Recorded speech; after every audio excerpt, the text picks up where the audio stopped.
Continuamos en Sin Filtro, la etiqueta SF, ataque migrantes, los alcances de estos memorándum que el Departamento de Seguridad Interna de los Estados Unidos comienza a implementar. Y bueno, como le dijimos antes del corte, la Cancillería prepara una ofensiva para proteger a los connacionales. Y ellos explican cuál va a ser la defensa en voz del canciller Carlos Raúl Morales. El estar ilegal en Estados Unidos, el estar de manera irregular no necesariamente constituye un delito, lo constituye al haber sido deportado y al haber regresado. Por lo tanto, a pesar de que estos memorándums y estas acciones ejecutivas tratan de reglamentar este tipo de situaciones, estas acciones ejecutivas tienen una limitante clara en la propia ley. Esta acción ejecutiva no puede ser de ninguna manera superior a la ley y es donde el Servicio Consular Guatemalteco tiene que estar muy atento, porque en el momento que se pretenda violar una ley de Estados Unidos, pues nosotros obviamente tenemos que trabajar para proteger a los migrantes guatemaltecos y accionar legalmente para que, si es necesario, estas acciones ejecutivas poderlas llevar a la misma corte para proteger a los migrantes que tenemos allá. Declaraciones de Carlos Raúl Morales. Bueno, estas son las primeras impresiones y reacciones de la Cancillería a estos memorándum. Dicen no van a permitir que ninguna orden que transgreda o incumpla las órdenes y las leyes de Estados Unidos, y van a proteger a los connacionales. No es un delito estar sin papeles en Estados Unidos, dice el canciller, y que esto solo cambia cuando hay una deportación y una reincidencia. Pero este panorama, Estuardo, cambia totalmente cuando se da estas prerrogativas a los agentes de migración. Pareciera que el canciller aún está con el cassette del pasado, ¿no? ¿Qué piensan ustedes? Bueno, es que el canciller tiene razón. O sea, en realidad no es delito estar indocumentado en Estados Unidos. Nunca había sido. Si te agarraban pasando la frontera era otra cosa. Claro.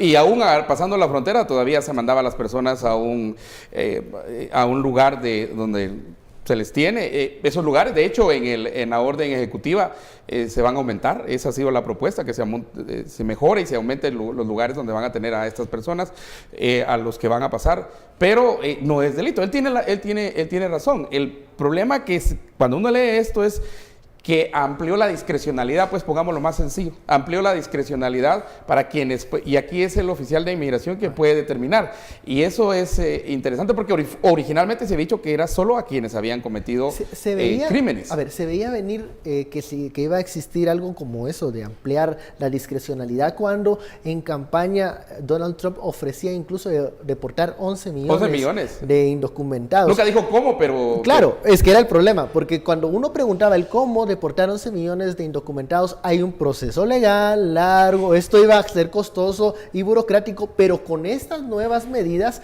digamos, buena parte de esos procesos se pueden agilizar. Pero regresamos otra vez a lo que hablábamos anteriormente. El Departamento de Migración y Homeland Security no tienen presencia física en cada rincón de Estados Unidos. La forma más común en la cual se detecta que una persona o la forma más común en la cual un inmigrante ilegal inicia un proceso de deportación y eventualmente es deportado, es que lo detengan cometiendo un acto criminal, esa es opción 1, o que tenga un historial de transgresiones migratorias. Dicho de otra forma, me deportaron una vez, regresé. Me deportaron una segunda vez, regresé. Entonces, ese regreso constante se vuelve un acto criminal o se vuelve un acto que me genera un registro. Pero entonces la duda es si este papel del memorándum se va a poder aplicar. Vean, es lo que hablábamos.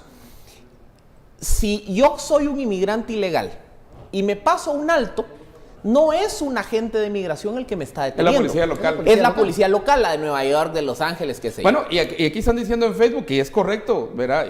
Yo estudié varios años en Nueva York y hicieron la policía te cuida. La misma policía. La policía te cuida. Y además porque aquí lo que creo que va a empezar a suceder es que muchos van a empezar a medir el costo de oportunidad de quedarse donde están o irse a una ciudad santuario. Y yo me movería a una ciudad santuario, ¿qué lógico. pasa? Las policías locales son las primeras que dicen, va, pues mire, usted se pasó un alto, pum, le pone la multa, vaya, páguela, yo no lo detengo o yo no lo llevo ante la autoridad migratoria. Pero si yo lo detengo cometiendo un asalto a mano armada, que ya es un acto criminal, y yo lo proceso por cometer un asalto a mano armada, lo detengo, lo mando a la cárcel, inicio un proceso por ese acto, es condenado, entonces en ese momento usted ya entra al registro federal y el registro federal dice, usted ya tiene antecedentes criminales, ya arranca el proceso de deportación y eventualmente cuando cumple sentencia lo deportan. Ahora, con el simple hecho de que a mí me detengan cometiendo un acto criminal, ahí el Homeland Security ya va a poder pedirles información e iniciar el proceso de deportación. Entonces, el punto al que llegábamos es que mientras no se cometan actos criminales, Homeland Security y el Departamento de Migración no tienen cómo saber que yo estoy de migrante ilegal en Estados Unidos. Y ahí es donde regresamos a los puntos que mencionábamos en el memorándum. En el memorándum, los 2 puntos de discrecionalidad son los que hablan de abusos en el manejo de los beneficios sociales y representar una amenaza para la seguridad nacional. Pero para que se determine que yo estoy abusando de los programas sociales o de los beneficios sociales, de alguna forma yo me tuve que haber puesto en el radar de las autoridades.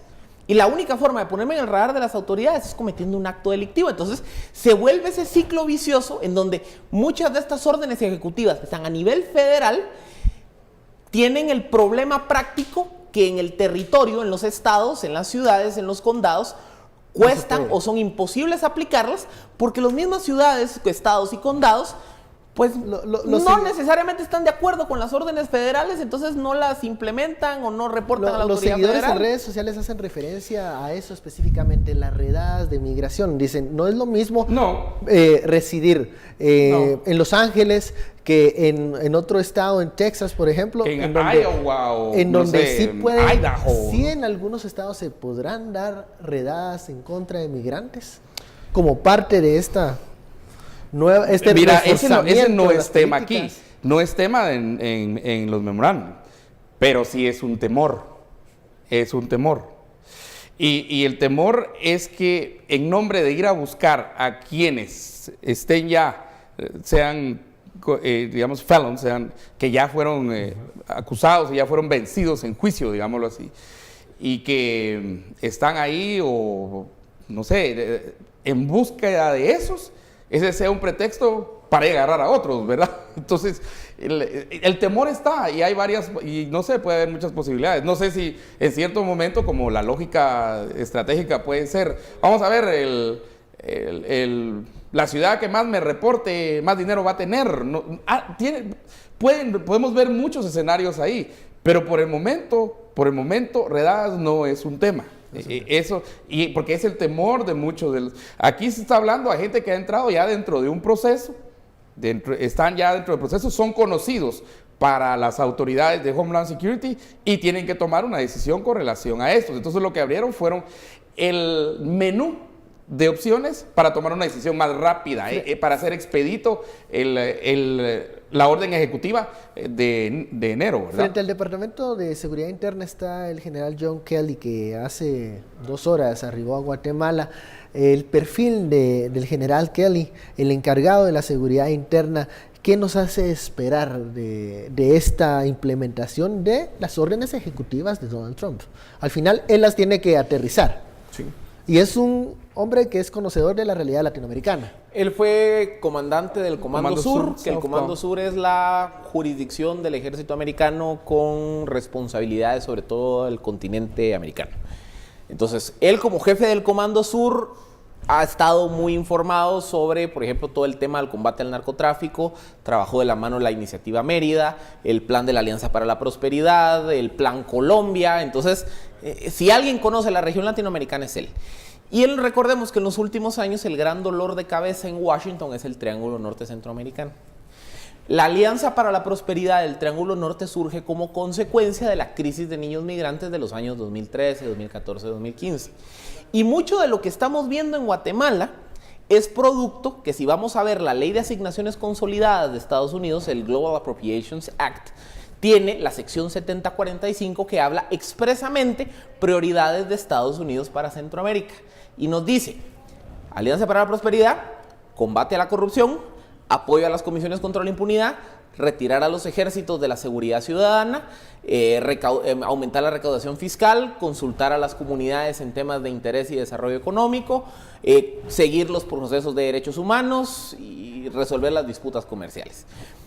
Kelly fue un copartícipe de todo ese proceso, porque si alguien entendía las dinámicas de seguridad en la región, era él. Entonces, Kelly, ¿qué viene a decirnos a Guatemala? Miren, mucha, estamos endureciendo los controles migratorios allá. Estamos endureciendo los controles en la frontera, lo cual quiere decir, ya no vamos a tener fronteras tan porosas donde los inmigrantes van a poder llegar con tanta facilidad. Esperan que el flujo migratorio baje, entonces. Y entonces ahora los que agarremos cruzando la frontera, inmediatamente los subimos a un bus y los regresamos.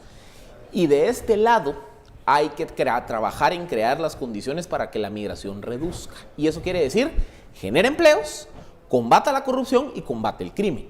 Y entonces ahí Kelly sí le viene a decir al presidente, mira, presidente, esas sus ideas ahí que andaba craneando la semana pasada de que quería echar a la CICIG, no, porque CICIG es mi aliado estratégico ahí. Usted apoya a CICIG y empiece a generar proyectos de generación de empleo. Eso es lo que le viene a decir Kelly a Guatemala. Porque Estados Unidos sabe que si está apretando la tuerca en materia migratoria de un lado, sabe que necesita atender las causas estructurales al sur de su frontera, que ya no solo es México, sino el Triángulo Norte Centroamericano. Bueno, vamos a una pausa, regresamos con la pregunta al aire de si este endurecimiento de medidas migratorias en Estados Unidos va a hacer que el flujo de migrantes centroamericanos, mexicanos disminuya hacia la Unión Americana o no. ¿Qué va a pasar con eso? Seguimos también hablando y también más declaraciones del canciller sobre qué le dirá al general John Kelly de parte de los guatemaltecos. Volvemos luego del corte.